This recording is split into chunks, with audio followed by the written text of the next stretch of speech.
kavuga ati haleluya, ndashimira Imana, nahuye n'ikibazo gikomeye, itorero rirasenga, umuryango urasenga, n'iwanjye nge na madamu turasenga, ikibazo cyanga gukemuka, ariko nagira ngo mbabwire ngo cya kibazo nari ifite Imana yaragikemuye. Hanyuma hari umuhigo nahize, nabwiye Imana ko tuzakoma y'amashyi, ariko mwitonde amashyi ya special.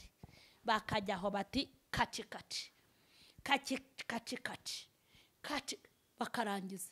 Yarangiza ati nkaterana haleluya y'iki y'umurambikano, umurambararo, ngo ubwo yahiguye. Ayo ni amaturo. Yaba ageze mu rusengero, yaba ageze imbere y'Imana, ati ndasaba umwanya wo gushima, akaza agahagarara ati haleluya,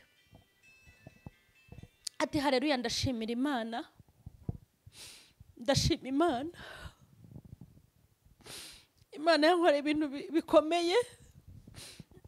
Aba banyamasengesho bo barabizi, mureke mbabwire, nuko Imana itarya,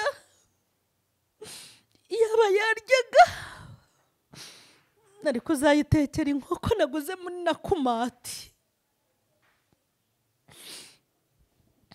ariko imitwe iragwira. Niko Imana ijya kuvuga ngo ni abanyamitwe, ni abanyamitwe koko. Urinda uvuga ngo Imana ntirya, ngo yirya ngo wari kuyishakira inkoko yo muri nakumati. Aho Imana itarya nihe?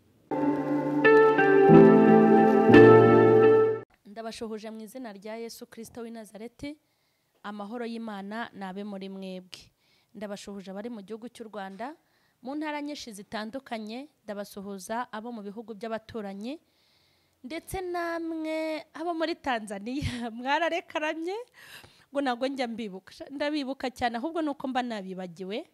Rero turabashuhuje abantu bari muri Tanzania, n'abari muri Kenya, abari i Bugande, n'abari muri Kongo, nabo mu bihugu by'ababanye.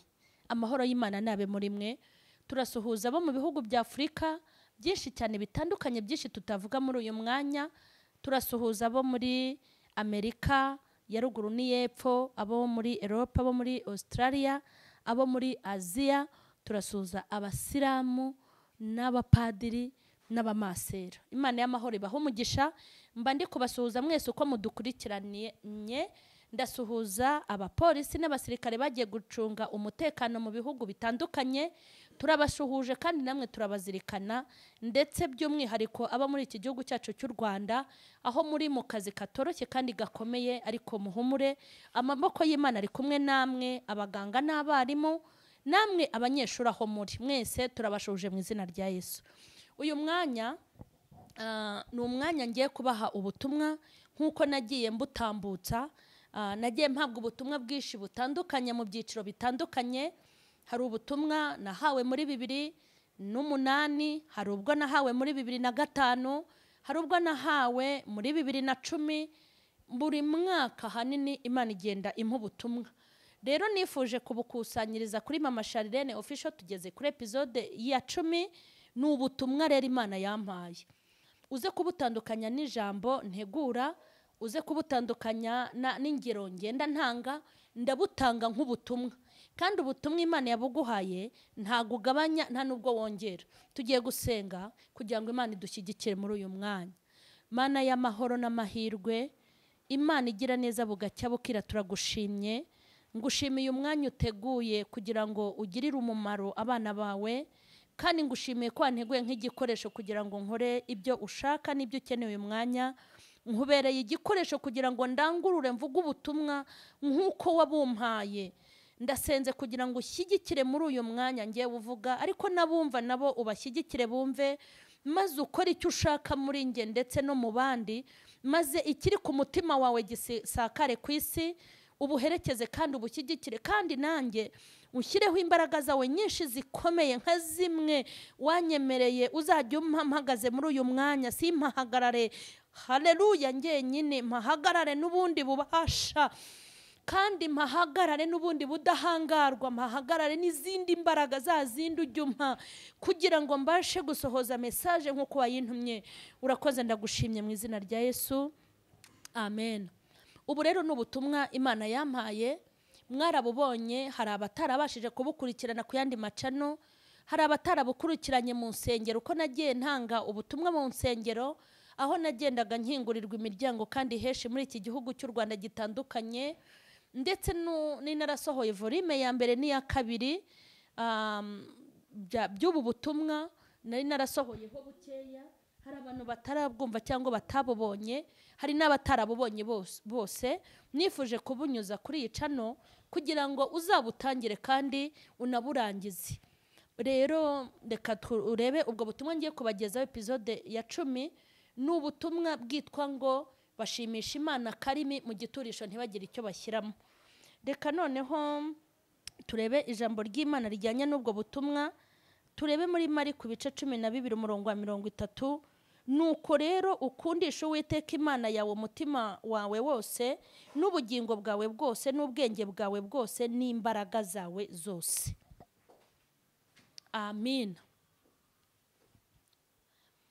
Nuko rero ukundisha Uwiteka umutima wawe wose, imbaraga zawe zose, ubwenge bwawe bwose, ubutunzi bwawe bwose, navuga ngo n'umubiri wawe wose, nagerekaho ngo n'amaraso yawe n'imisoko, mbese ikintu cyawe cyose utunze ugikundisha Uwiteka. Ubutumwa bwitwa ngo bashimisha Imana karimi mu giturisho ntibagire icyo bashyiramo. Abanyamitwe bo mu itorero, ni abanyamitwe ubundi abo bantu, abanyamitwe bo mu itorero bashimisha Imana karimi, ariko mu giturisho ntibagire icyo bashyiramo. Nagira ngo mbabwire ngo nimba wateguye gushima Imana, wizana amagambo shaka n'ituro. Imana yari yambwiye ngo irambiwe hareruya z'imirambararo, irambiwe mu gikure hasi gatatu, irambiwe, reka mbabwire, tize na pompaje mukorera mu nsengero zitagira ituro rishyitse kandi riturutse ku mutima. Umuntu ugasanga Imana ko kwiramuta, mureke mbabwire, hari ibintu Imana idukorera ukumva washorera n'ikimasa cyawe ufite cyangwa inyana ufite, cyangwa ukumva wajya guterura kuri konte amafaranga ufiteho make ukajya guha Imana ituro. Kandi mureke mbabwire, kera bagitamba ibitambo birindaga ibicumbagira, ibifite inenge, ibivunitse, ibintu byose bifite inenge. Iyo bajyanaga igitambo bashakaga ikintu cyiza gisobanutse kugira ngo batambire Uwiteka, umwotsi uzamuke neza uhite ugera aho ugomba kugera. Niyo mpamvu ibi bintu bibyibushye ni ibiki? Ni ibintu bivuye ku mutima. Ikindi ni ibintu bidufitiye umumaro. Ubundi kujya gutamba igitambo cyangwa ukajyana ituro ritagufitiye umumaro urishyiriye Imana ntacyo bimaze. Mbere yuko ujya kugira gute gushima Imana, mbere yuko ujya gushima Imana, banza utekereze ngo nzajyanira ihe turo. Jya kwanga urajya gutura Imana umutima nka mugani wa gafaranga. Gutura Imana umutima, iyo ni imitwe. Kuba warahaye Imana umutima bwo ubusanzwe nawo warayihaye umutima, ariko hejuru y'umutima ugomba kujyana ituro. Imana yarambwiye ngo irambiwe tize na pompaje bakorera mu nsengero. Umuntu akaza nta soni ati hareruya tutamen, turabana beza tuzi kubikiriza. Ndashimira Imana, Imana yankoreye ubukwe mu buryo bukomeye akanarira, kandi koko Imana iba yarabikoze. Imana yankoreye ubukwe byari bikomeye, mwese murabizi.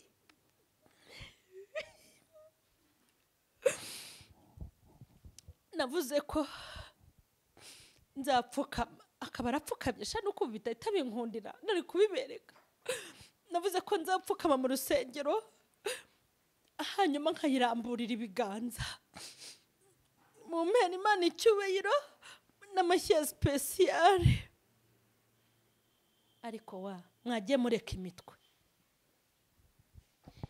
Mwari muzi neza ko bariya abantu bajya bakorana na Satani, abantu bajya mu bapfumu bajyana amaturo. None se wari uzi ko ngo hari igihe ujyana ituro biriya bidayimoni bikanga ituro? Ni gute bagutegeka wagiye mu bapfumu uzana ihene y'ibara rimwe ukajya guhiga ihene y'ibara rimwe, ibara rimwe y'umweru deje? Uzi kubona ihene y'umweru y'ibara ry'umweru gusa? Yesu mwami, cyangwa ushakira ihene y'amabara abiri, umweru n'umukara, ukirirwa uhiga ihene y'ibara ry'umweru n'umukara, bakagutegeka. Hari nabo bategeka ngo uzanzanire umwana wawe ukunda, kandi iyo uzanye uwo wanga birabimenya, kuko nabyo bifite aho birebera. Cyangwa bikakubwira ngo uzane wa mugore wawe, cyangwa uzaduha umugabo wawe, cyangwa uzaduha imfura yawe.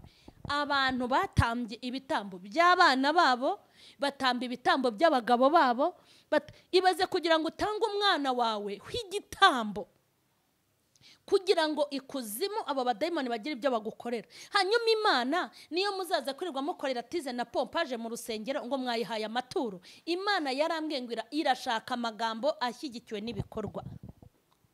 Umuntu akaza mu rusengero hagashima Imana, kandi koko ukabona ko Imana yabikoze, kavuga ati haleluya, ndashimira Imana, nahuye n'ikibazo gikomeye, itorero rirasenga, umuryango urasenga, n'iwanjye nge na madamu turasenga, ikibazo cyanga gukemuka, ariko nagira ngo mbabwire ngo cya kibazo nari mfite Imana yaragikemuye. Hanyuma hari umuhigo nahize, nabwiye Imana ko tuzakoma y'amashyi, ariko mwitonde, amashyi ya special. Bakajyaho bati kaci kaci kaci kaci kaci kaci, bakarangiza. Yarangiza ati haterana haleluya y'iki y'umurambikano, umurambararo, ngo ubwo yahiguye. Ayo ni amaturo? Ibyo se ninde byananira? N'uwahamagara umusinzi ukamubwira ngo igana biriya, yabishobora. N'uwahamagara indaya igane biriya, yabishobora. Imana yari imaze kurambirwa amagambo atagira ibikorwa. Umugore akaza ati nzajya gushima Imana, akajya gutekereza, agakora ibyo azambara. Mbere y'uko utekereza ibyo uzambara ugiye gushima Imana, banza utekereze ituro uzajyana mu nzu y'Imana ugiye kuyishima. Akaza agakubitamo ibaze nziza ihenze y'ibihumbi 200, agashaka urukweto rw'ibihumbi 100, akareba ishakoshi y'ibihumbi 150, akajya gushima Imana yambaye imyenda ahagaze 400. Abanyamitwe bo mwitorero bashimisha Imana karimi mu giturisho ntibagire icyo bashyiramo. Yaba ageze mu rusengero, yaba ageze imbere y'Imana, ati ndasaba umwanya wo gushima, akaza agahagarara ati haleluya, ati haleluya, ndashimira Imana, ndashima Imana. Imana yankoreye ibintu bikomeye. Aba banyamasengesho bo barabizi, mureke mbabwire, nuko Imana itarya, yaba yaryaga nari kuzayitekera inkoko naguze muri nakumati. Ariko imitwe iragwira. Niko Imana ijya kuvuga ngo ni abanyamitwe koko. Urinda uvuga ngo Imana ntirya, ngo yirya ngo wari kuyishakira inkoko yo muri nakumati. Aho Imana itarya nihe? Ijambo ry'Imana rivuga iki? Ngo nzababwira ngo nimumve imbere mwa nkozi z'ibibi bimwe, ngo kuko nari nshonje ariko ntimungaburire. None Imana ntirya? Hari icyo urenzaho? Imana irarya. Ese ubwo iyo uvuga ngo wari kuyigurira inkoko yo muri nakumati, ngo ukayitekera, ukayitumira, ngo yaba yaryaga, iyo nkoko uyifashe ukayiha papa gashati, wa wundi urya inkoko ari uko yagiye iwabo mu cyaro bakakamuha, kaba yamara imyaka 3 atarakoze inkoko mu kanwa. Iyo nkoko ukayigurana n'ibirungo, ukayiha umukene, ko abakene mubazi, iyo umuntu akennye aragaragara, n'iyo umuntu akize biragaragara. Ukayigurana n'ibirungo n'uburisho, ugahamagara papa runaka wa wundi musengana, urya inyama ari uko yasenze kuri Noheri, warangiza ukajya kuyimuha iyo nkoko n'ibirungo n'uburisho, akarya akaguru kamwe, n'umugore akarya kandi, abana bakarya umugongo n'amababa. ugira ngo burya si Imana ubugaburiye ngo nzababwira ngo nimumve imbere kuko nari nshonje ntimungaburire, ngo nabo bazavuga ngo mwami ni ryari washonje koko kuturenganya tukanga kukugaburira, ngo igihe mutabikoreraga boroshye muri mwe ngo burya ni ngewe mwangaga kubikorera. Bishatse kuvuga ngo iyo nkoko uretse ko muri Abanyamitwe wakayifasha ukayiha umukene, iyo umukenya ahekenya akarya burya Imana irira mu bakene, ni Imana ubugaburiye. Ubonye ibihumbi 400 byo kugura imyenda n'inkweto n'amashakoshi uza gushima, maze yarangiza agatambuka mu giturisha, agatambuka nta n'isoni n'agakweto kavuga, agakubitamo 1,000. Ese murumva ukuntu muri Abanyamitwe uguze imyenda y'ibihumbi 400 ugiye gutanga ituro ry'ishimwe ry'1,000, uzi ko Imana itagera imibare? Hanyuma unahave wariza amarira yaje ngo ni emotion, ngo ukunda Imana. Uyikunda he ko ari imitwe mugira? Ukunze Imana wareba ishimwe ry'iki Imana yagukoreye muri ibyo bihumbi 400 wambaye, ukarebamo abapfakazi uguriramo ibitenge, ukarebamo abapfakazi ugurira inkweto n'amashakoshi, burya iryo turo ryawe ry'umutima ukunze ukarishyira no mu bikorwa, uva imbere y'Imana ibona ko atari umunwa gusa ugira, ahubwo ugira nibi. Tujye tureka imitwe gushimisha Imana karimi.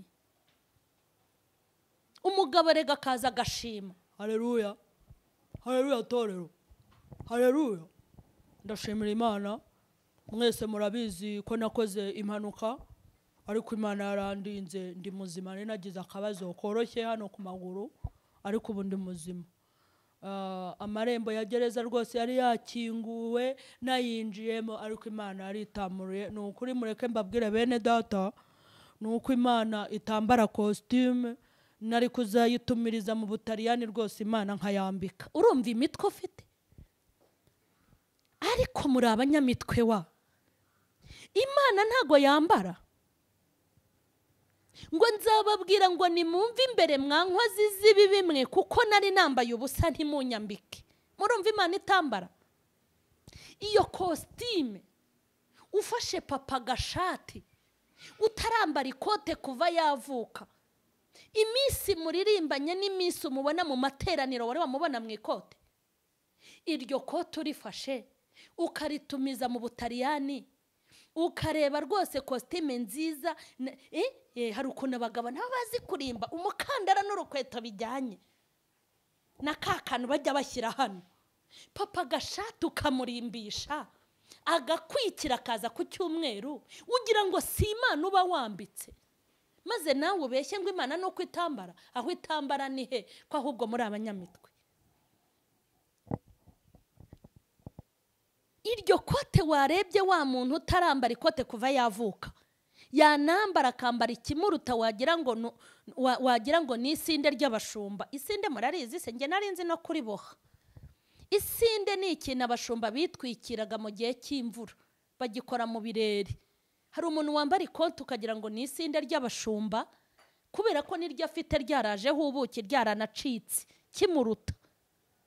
Wamwitegereje ugatumiza iyo costume mu Butaliyani, ariko urukweto n'umukandara bijyanye nawe, ariko bajya kumubona bakabona yambaye costume yo mu Butaliyani. Uzishimwe rizamuka ku Mana, ariko mwirirwa mugira amashimwe y'imitwe. Imana irambiwe amagambo yanyu, ni nayo mpamvu ibintu mwanga. Reka twasomye ijambo ry'Imana rivuga ngo nimukundishe Uwiteka n'imbaraga zanyu zose, n'ibikorwa byanyu byose, n'ibitekerezo byanyu, n'ubwenge bwanyu, n'umutima. Ibintu byose dukundisha Uwiteka n'inote zacu, ariko sibyo? N'inote zacu zijye zikunda Uwiteka kandi zinamukorere. N'ubucuruzi bwacu bukunda Uwiteka kandi bumukorere. Imbaraga zacu zikunda Uwiteka kandi zimukorere. Ubwenge bwacu bukunda Uwiteka kandi bumukorere. Ibintu by'amagambo, nta muntu utashobora amagambo, ibikorwa nibyo binaniranye. Imana irashaka ko abantu bavuga ariko bakanakora. Ugasanga umuntu ngo nta mafaranga agira. Najyaga njya gutanga ubu butumwa mu giturage, umuntu akaza rwose ngo nge nabwiye Imana ko nzazenguruka bamara amasaha y'iteraniro gusa, ngo nabwiye Imana ko nzazenguruka mu rusengero gatatu, hanyuma mureke mbabaze izo tize zanyu ngo za haleluya z'imirambararo, uko gupfukama, uko kurira, hari sente yagurwamo? Haleluya y'umurambararo yavamo mikoro? Amashyi ya sipesiyale yagurwa umukeka, yagura umukeka? ngo zayivugiriza impundu ngo ababyeyi nibazivuze ngo n'abagabo bavuze izo mpundu, ibyo ngibyo se havugurwamo intebe? Amashyi ya sipesiyale havamo ururabo rwo gutegura? Amashyi ya sipesiyale havamo bafure? Simbabujije amashyi ya sipesiyale, simbabujije haleluya z'imirambararo, simbabujije kuyipfukamira, simbabujije kuyibyinira, simbabujije kuyitaramira, ntago mbibabujije, ariko ni mu byongereho kuzana n'amaturo kugira ngo duturire Imana mu nzu y'Imana, habemo ibyo kurya ndetse no kunywa. Ndumva ashaka ko dusenga, kuko ubutumwa ubundi ntacyo umuntu agabanyaho nta n'icyo yongeraho, ahubwo ndashaka ko dusenga. Ndashaka ko dusenga. Urabwira Imana ngo urayikunda? Ubundi iyo ukunda Imana ukunda abo waremye. Umuntu ukunda Imana akunda abakene. Umuntu ukunda Imana arayikorera kandi agafata no mu byo atunze akajya gukoreramo Imana. Kandi ibi bintu muri gukora ni amakosa. Urahaguruka ugashima Imana mu iteraniro, uri umukire, uri umushoramari, ufite amafaranga, uririmbana n'ababuraye kandi wamenye. Ntago nkubwiye ngo haza abantu bose ntiwabishobora. Urimo kurata abana impyisi zihuma, uraza gutura imibi imbere y'abapfakazi baburaye, imbere y'imfubyi zabuze minerivare. Mukarya mukizirikana mukimenya, mwe n'abana banyu n'inda zanyu n'imishinga yanyu n'ibipango byanyu n'iterambere ryanyu. Nimba ukunda Imana ujye ukunda abo yaremye, kandi nimba ukunda Imana ujye ukura mu bibazo abantu bari mu bibazo b'Imana. Yego, hari aho umuntu yakabaye muri korari ari umukire, abantu bakabura amafaranga y'umusanzu wa korari, bagahagarara kuririmba ku makonte yuzuye. Iryo vuga butumwa ni bwoko ki? Uko gukunda Imana mwayikundiye he mudakunda abo yaremye? Ese wari uzi iyo umuntu yasetse agaseka kubera agatenge yaguriwe, ntago ari wowe avuga, avuga Imana. Iyo Imana nayirebye ibona wowe, kuko wabaye umuhanda Imana inyuramo ijya gusohoza amasezerano y'ibyo yabwiye umuntu. Wabaye inzira y'iterambere ry'uwo yabwiye iterambere. Haleluya. Ndashaka dukunda Imana ariko tuyikundisha ibikorwa n'amafaranga yacu. Mureke mbabwire, Imana ifite umubabaro. Imana ifite umubabaro kandi ifite n'agahinda k'abantu bavuga ngo barayikorera ariko ntibabishyire mu bikorwa. Imana irambwira ngo ugende umbwirira abantu banjye bajye baza mu rusengero kuzana amashimwe ariko bazana amaturo. Umbwirira abantu banjye bavuga ngo barankunda ariko bajye babyerekana no mu bikorwa. Noneho ngewe bajyaga baza bakabikora ndeba nkita mbona iby'Imana yantumye koko. Umuntu akaza akabyina ivumbi rigatumuka akabyina. Erega niriya sima muba mumenagura mujye mutegura nayo kuzashyiraho iyindi. Ariko mbabarira umbwiza ukuri, koko bazane umuziki uwukubite wumve ni sawa indirimbo nawe ubohoke. Ejo bundi nibavuga ngo mu rusengero bafure yagize ikibazo, sente yangiritse, mikoro yagize ikibazo, wumve ngo ntibikureba. Rwose uze mu rusengero nta turo wateguye, uze wicare wumve uguwe neza, ukoma ayo mashyi utahe wumve umaze guhiga, wahiguye umuhigo. Haracyari ikibazo. Imana irambwira ngo nuza gusenga ujye uzana ituro, kandi ujye uzana ituro rijyanye n'ubushobozi bwawe. Nimba ukwiye gutanga igiceri cy'icumi, Imana izabireba ko ari cyo ufite. Nimba ukwiye gutanga 1,000 izabibona. Nimba ukwiye gutanga 1,000,000 izabibona ko ari yo ukwiye. Ntago mujijisha pasiteri, ariko Imana iyo ireba byose ibyo dukora. Imana rero nibababarire tugiye gusenga. Imana ibababarire ko mwagiye muyishimisha akarimi konyine. Kandi nagira ngo mbabwire ngo dukwiye kuba abantu, dukwiye kuba imihanda Imana inyuramo ije kureba abayo. mureke mbabwire, hari akantu Imana yankoreye hashize amezi 2. Umva ijambo ryambwiye, haleluya. Yarambwiye ngo kuko washohoje umugambi wanjye ku bantu banjye. Ubwo nyine nibanga ryanjye nayo, kuko washohoje umugambi wanjye ku bantu banjye. Nanjye nkugiriye gutya ndi Uwiteka, nkugiriye gutya. Reka nkubwire, mu bintu yambwiye maze kubonamo 2 kandi by'ingenzi, n'ibindi ndabirindiriye. Kubwiriza gusa ntibihagije, guhanura gusa ntibihagije, hari indi mirimo dukwiye gukora. Nimba Imana ingaburira, hari abantu bagomba kurya ku bwanjye. Nimba Imana inyambika, hari abakwiye kwambara ku bwanjye. Nimba Imana yarangarutseho, hari abantu bakwiye kugarukwaho n'Imana. Imana inyuze muri M.Charlene. Ngo ntukora, kudakora surya iki? Ngo njye ndi umushomeri, kuri umushomeri urarira iki? Ariko umva, kuri twatundi dukeya ufite ugomba gukoreramwo Imana. Ikindi, nimba udakiranutse muri duke, no mu twinshi ntabwo uzakiranuka. Imana itazakubonera mu bike, no mu byinshi ntizakubona. Burya Imana idupimira mu dukeya, hanyuma ibyinshi bikaza nyuma. Ndabizi wamaze kumva ubu butumwa Imana yampaye, mbushoreje hano. Imana ibafashe, mujye mujya gushima Imana, mutange n'ituro rireshya nuko mureshya. Ntuzatange make wari gutanga menshi, ntuzatange menshi wari gutanga make. Buri wese atange mu rugero rwe. Imana nibababarire, Imana ibagirire imbabazi. Tugiye gusenga kugira ngo ubutumwa Imana yampaye bugere kuri benshi. Mana ndagushimye ko wanshyigikiye gutanga ubutumwa nk'uko wabumpaye. Abantu bawe wababuriye, ubabwira ko bakwiye gukora, bakaza gushima kandi bazanye ituro, kandi buri wese agatanga iryo afite. Sabiye imbabazi abatarabigenje uko, sabiye imbabazi abataragukundishije umutima n'ubutunzi, bagukundishije akarimi n'amagambo n'imidiho n'imiziki. Ndasenze kugira ngo ubabarire abantu banyuranye n'ijambo ryawe, kandi ndasenze ngo bagirire imbabazi, ububake, kandi ubu butumwa babwumve, kandi nibabwumva babwumvire mu izina rya Yesu, amen. Mbifurije rero kugira amahirwe masa yo gushimisha Imana akarimi, ariko mugashyiramo n'ibikorwa. Rero Imana ibahe umugisha, abumvise ubu butumwa mubusangize n'abandi, kugira ngo ubwami bw'Imana bwaguke. Ikindi, mukomeze mukoreshe nyine nkuko nimaze kubibabwira, mukomeze kwandikaho kuri comment inama n'ibitekerezo n'indi nkunga yose.